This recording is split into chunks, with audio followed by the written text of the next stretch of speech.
E, relembrando os estudos da primeira parte, da nossa querida irmã Luzia, que ressaltou bastante, inclusive, a necessidade do quê? Do estudo, meus irmãos, do conhecimento. A gente tem que procurar conhecer a verdade, nos esforçar para isso, porque essa verdade é o nosso auxílio, é o nosso amparo para a nossa cura, nossas enfermidades, tanto as físicas, como principalmente como as espirituais, porque são as mudanças, a reforma íntima, a nossa mudança de hábito. Então, com o estudo, nós aprendemos a nos melhorar.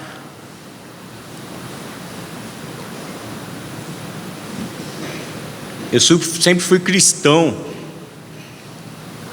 sou espírita há 30 anos, mas já fui católico, frequentava a igreja, entre outras escolas já frequentei. E esse esclarecimento que a doutrina nos traz é muito diferenciado, nós temos que aproveitar isso. Queremos a salvação, queremos a resolução de nossas aflições, mas no pensamento antigamente, né? Hoje estamos já mais informados, mas antigamente estávamos erroneamente achando que Jesus que ia fazer isso por nós. Bastávamos ir à escola religiosa, assistir a palestra, assistir a missa, depois passar pela hóstia ou depois passar pelo passe e pronto. Não, meus irmãos, não se trata somente disso. Nós temos que ter o nosso esforço, a nossa mudança, senão de nada vale. Conhecereis a verdade e a verdade vos libertará. Já ouviram falar da escola? Na escola normal mesmo, quando a gente tem o conhecimento, através da escola, dos estudos, nós saímos da ignorância. Por quê? Com a ignorância, nós acreditamos em tudo aquilo que nos disserem.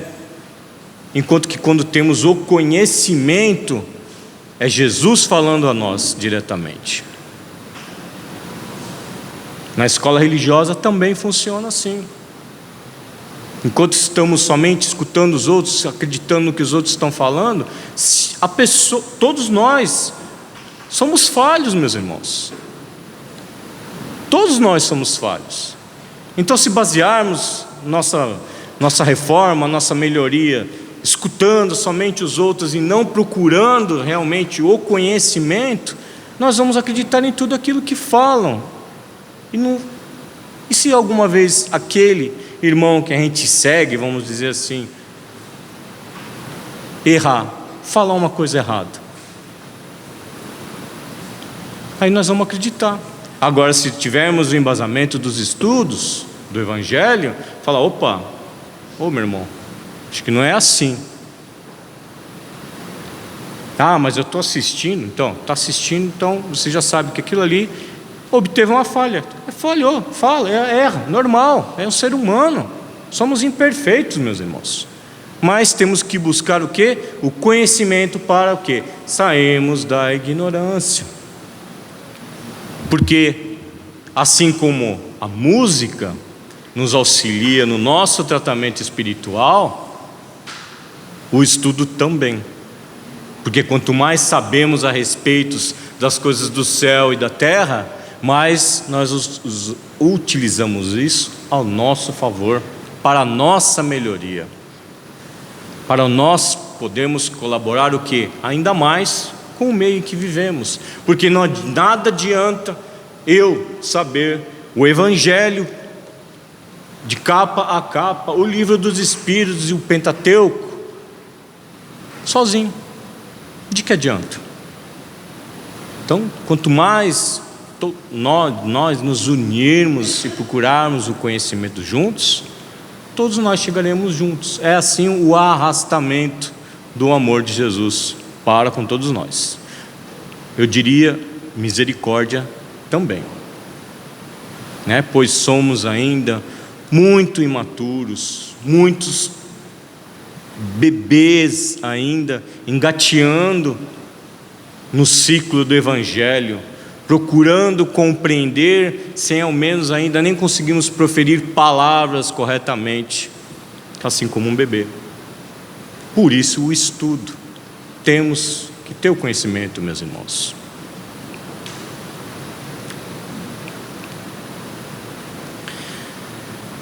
E vamos aos estudos, a nossa reflexão da noite. Muito bom, André, gostei da harmonização, viu?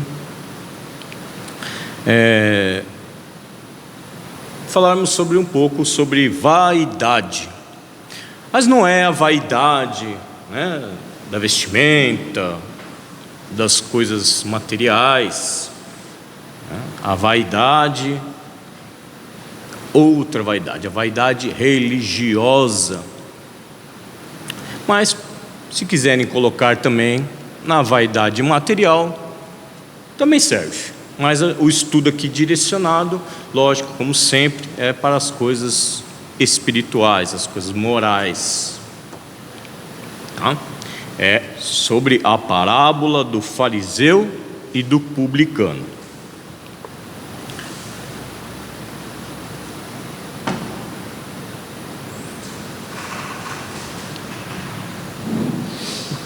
Quando Jesus ainda estava em Betânia, em seus últimos dias de ministério, ele proferiu a parábola da viúva insistente para com a necessidade de todos nós em termos a perseverança em nossas preces.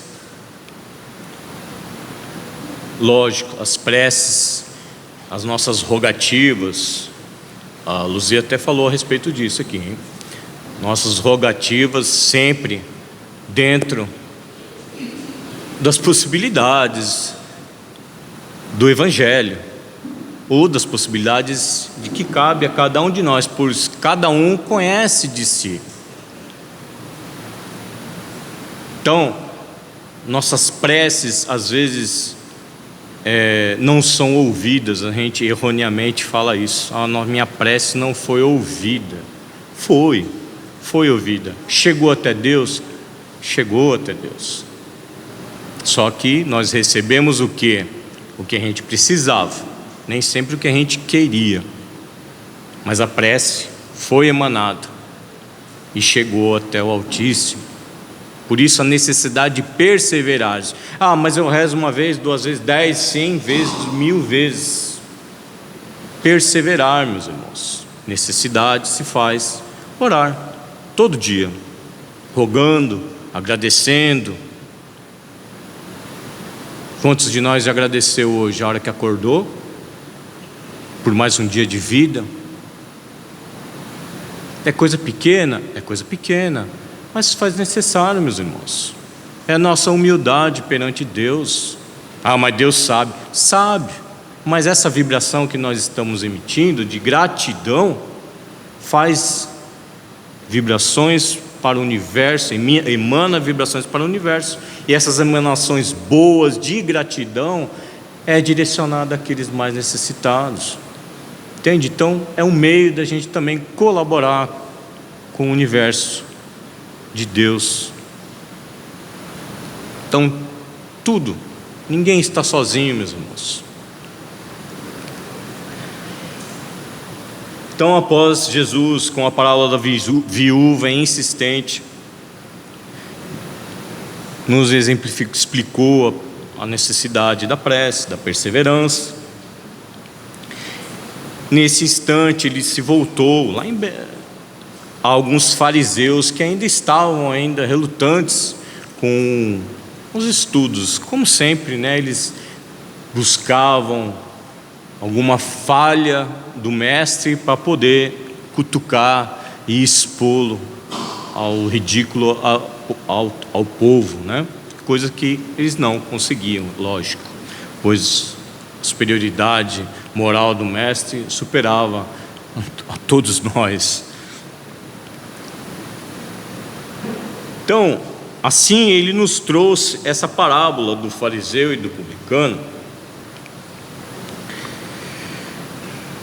como um alerta de um vírus que desenvolve com muita facilidade nas escolas religiosas, seja ela qual for. É um vírus que é o que eu falei no início, a vaidade. Vaidade. E junto com a vaidade surge o quê? Preconceito. Preconceito com aqueles que a gente acha que a gente está o certo e aquele está errado, aquele outro está errado, aquele outro está errado. Por quê? Porque não faz parte da minha igreja, porque não faz parte do meu centro espírita, porque não faz parte... né? E aí gera o quê? Um preconceito. Veja então como um mal puxa um outro mal e por aí vira uma bola de neve que a gente se perde no meio do caminho.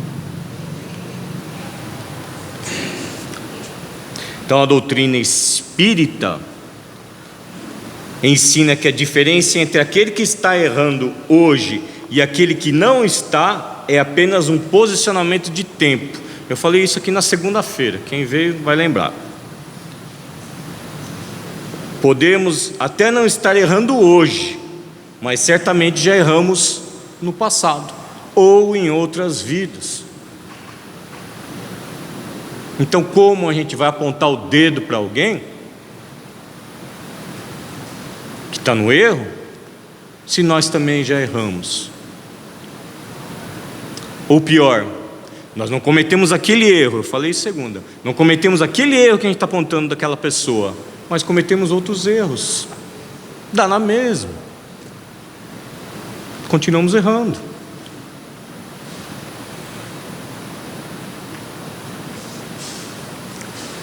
E assim vamos à parábola. Por quê? A turbulência dos burburinhos dos fariseus que impulsionou Jesus a preferir essa parábola. Porque para alguns que confiavam em si mesmos como se fossem justos e desprezavam os outros, Jesus disse ainda esta parábola: 2 homens subiram ao templo para rezar, um fariseu e um publicano. O fariseu, de pé, assim rezava no seu íntimo: ó Deus, eu te agradeço porque não sou como os demais homens, esses que são ladrões, injustos, adúlteros, nem como este publicano que estava ao lado dele. Jejuo 2 vezes por semana, pago os dízimos de tudo que adquiro. E o publicano, parando ao longe, nem queria levantar os olhos aos céus, mas batia no peito dizendo: ó Deus, tem compaixão de mim, pecador. Digo-vos que este voltou para casa justificado, ao contrário do outro, porque todo aquele que se exalta será humilhado, e quem se humilha será exaltado. Então essa parábola foi direcionada principalmente àqueles que estão achando que já estão justificados com seus erros perante Deus somente por frequentarem uma casa religiosa. E não se trata somente disso, meus irmãos. Nós temos muitos encargos, muitas faltas ainda a resgatar. Então não se resume ao que eu falei: a gente assistir uma palestra, receber um passe e ir para casa. Existe muito mais do que isso. Assim como o Evangelho, existe muito mais do que aquilo que nós lemos. As entrelinhas do Evangelho, meus irmãos, nos fala muito mais coisas do que até mesmo possamos compreender.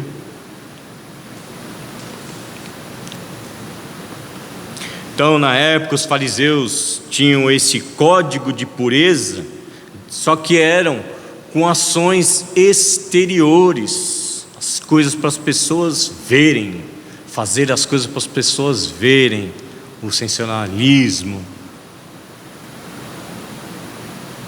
levantar de bandeiras, as trombetas e tudo mais.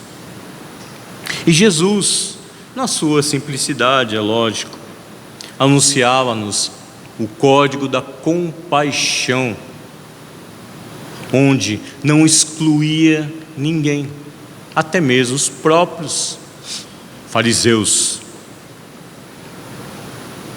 caso eles quisessem passar a seguir os ensinamentos do Mestre.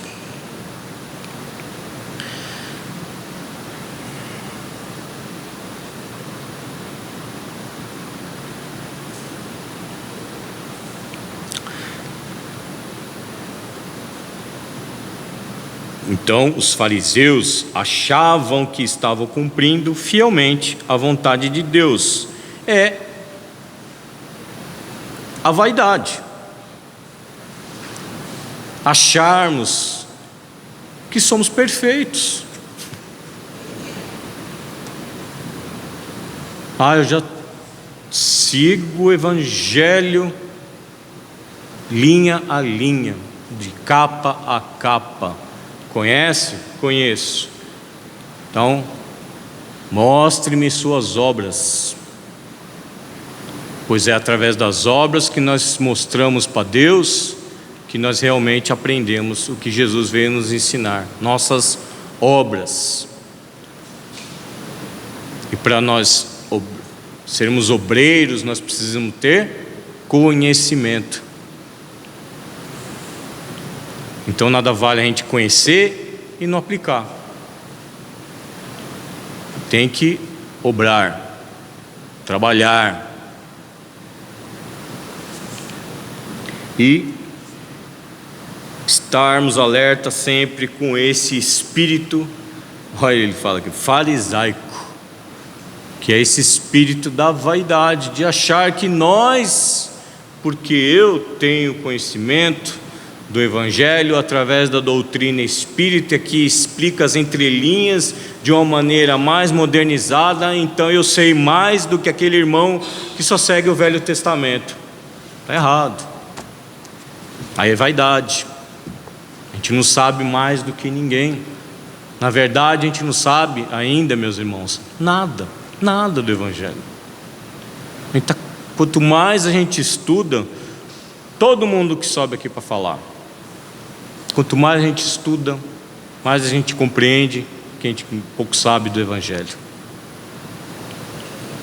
Não podemos então deixar que essa vaidade tome conta dos nossos sentimentos, porque a humildade se faz necessária. Humildade. Sem ela, a gente tampa os nossos olhos, já achando sermos conhecedores da palavra. E não somos.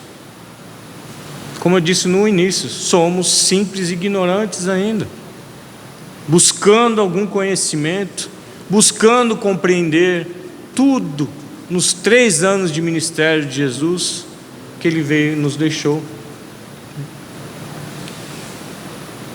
Quando passarmos a viver o Evangelho, que é a vida do Cristo, Ele vai estar vivendo em nós, como Paulo de Tarso citou certa vez.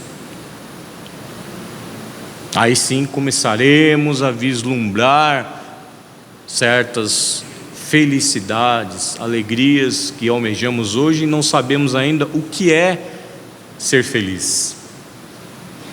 Nós ainda não sabemos nem isso, como somos pueris ainda.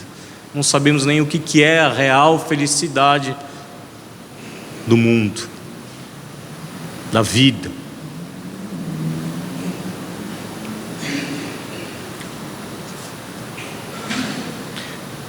Então, muito cuidado, porque na consciência do fariseu, do vaidoso,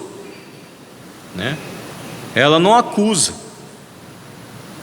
nada, porque ele já se sente purificado pelos seus atos. Aqui ele diz o jejuar, que mais? As oferendas. E não se trata somente disso, para a gente se purificar. Quisera eu, ele diz aqui, se fossem essas as exigências para garantirmos nossa evolução, seria ótimo. Entretanto, bem sabemos que não são.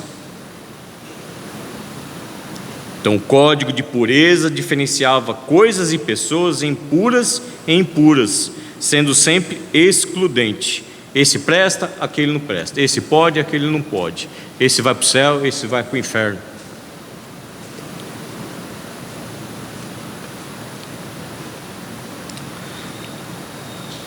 Muito cuidado, viu, meus irmãos?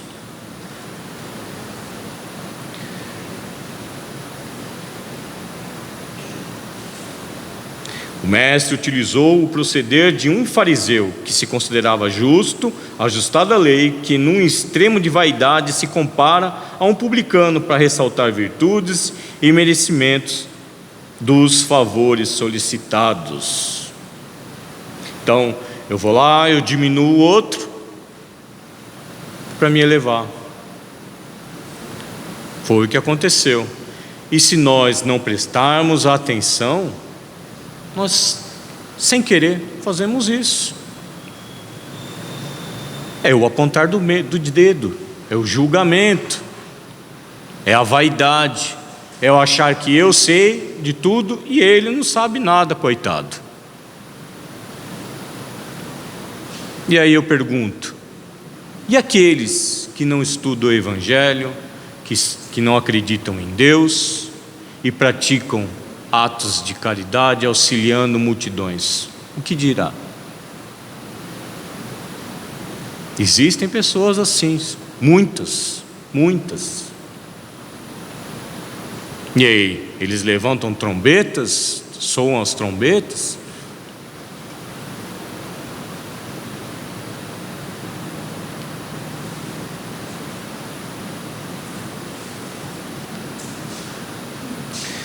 Então, na parábola há um dado importante. O publicano, que se manteve de cabeça baixa, apelou para a misericórdia de Deus.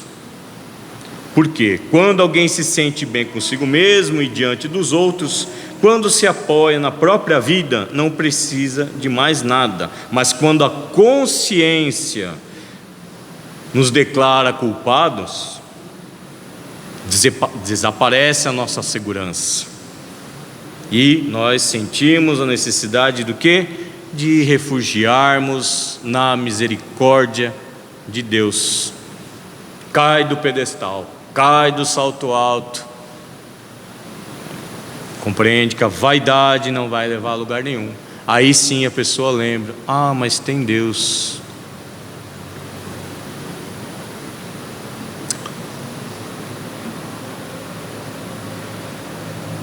Vejam bem, meus irmãos, não estou falando isso para a gente se sentir mal, mas são coisas que acontecem, é corriqueiro, acontece na vida de todos nós. Todos nós temos etapas. Quantas e quantas coisas que eu tinha opinião sobre as passagens de Jesus, sobre o Evangelho e tudo mais, e que hoje eu interpreto de uma maneira totalmente diferente. Totalmente diferente. Como, por exemplo, o doar, né? O doar. Vamos falar da caridade material. O doar, uma moeda, R$1. Eu não vou dar uma moeda de R$1 para esse cidadão, porque eu não sei o que ele vai fazer. E se ele for lá comprar uma pinga? Ou sei lá Deus o que mais? Eu pensava assim. Entende? Aí depois de um tempo a gente vai compreendendo que não é bem assim que funciona, que a gente está fazendo a nossa parte e que o irmão que está ali recebendo aquela moedinha, o problema dele é o que ele está fazendo. Então são coisas que mudam com o tempo, mas a gente tem que o quê? Estudar, vivenciar, compreender, né? Não ser só pau, pau, ferro, ferro e fogo. A gente tem que abrir o nosso campo, nossos horizontes, nossos pensamentos, procurar compreender que a gente não está só, procurar compreender que cada ato, palavra, gesto e pensamento que emitimos para o mundo, isso vai refletir em alguém de alguma maneira, e esse reflexo vai voltar para nós da mesma maneira também. Estudo, meus irmãos, é o que explica. Então, para estudarmos, temos que deixar de lado a nossa vaidade de achar que a gente conhece os 10 mandamentos, a gente já sabe da Bíblia inteira. Compreende? É um exemplo, mas é isso. Porque essa vaidade vai nos atrapalhar até para nosso tratamento espiritual. É como a gente está aqui, todo mundo harmonizado, tranquilo, acabou, esse é mesmo passe, entro no meu carro, vou ali na Lions, primeira fechada que eu levo no meu carro, solto o verbo inteiro. E aí? Entende? Se não tiver o esforço, fala, pô, mas o japonês falou disso aqui, né? Entende? E a gente vivenciar, meus irmãos, lá fora. Aqui dentro é fácil, facílimo. Nós temos, aqui não podemos enxergar a quantidade de benfeitor espiritual que está aqui conosco nesse momento. Enorme. Amparando cada um de nós. Eu também, amparando a mim também.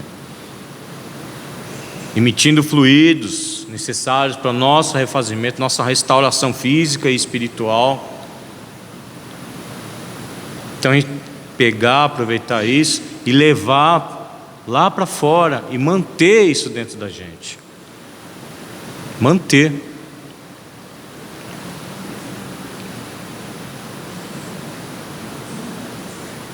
Aqui ele repete: entretanto, a parábola está direcionada principalmente aos religiosos de todos os tempos que se acham justificados por frequentarem determinada escola religiosa e atenderem às suas prescrições regimentais ou aos seus rituais.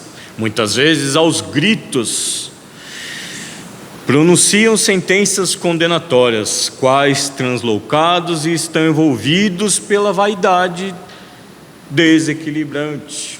Vaidade. Não é loucura não, é vaidade mesmo. Quero mostrar para todos que eu tenho poder. Vaidade.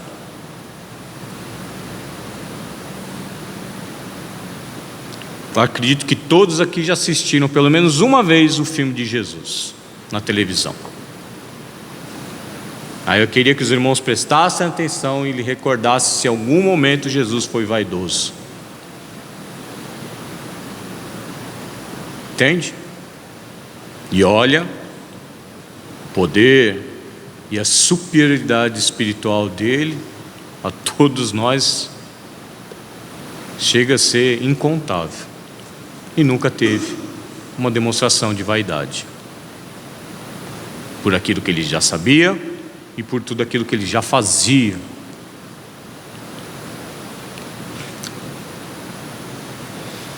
A preocupação com as manifestações religiosas exteriores pode levar à hipocrisia, vejam bem, e como consequência a criatura se achar superiores aos que estão no erro. Eu não vou nem repetir essa frase, essa parte. O erro, o que é, meus irmãos? O erro está na nossa vista. A pessoa está errando, ela está errando, mas nós também estamos errando. De uma maneira diferente, em outra situação, em outro caso, nós também erramos. Por quê? Porque somos imperfeitos. E por isso estamos aqui encarnados, por isso estamos aqui estudando o Evangelho, para aprender a não errar mais.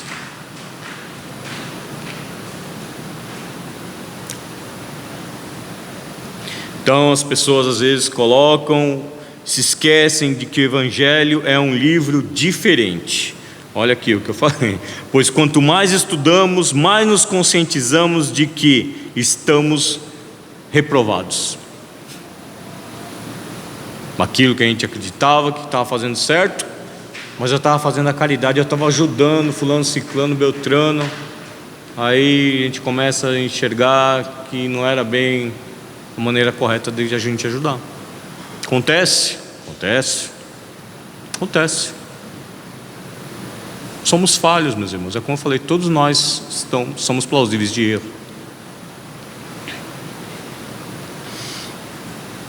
Tal qual o Mestre ensinou no Sermão da Montanha, devemos avaliar as criaturas pelos frutos. Como o fruto representa a essência da árvore, devemos reconhecer, isto é, avaliar pelo Espírito, por seus valores espirituais. Então, aqui é a atenção. Outra questão que surge com frequência após a análise e o julgamento é a condenação. O julgamento interno dos fatos e das pessoas é uma condição inerente à nossa capacidade de raciocinar, até para evitarmos seguir o mesmo caminho inadequado que aquele cidadão cometeu o erro.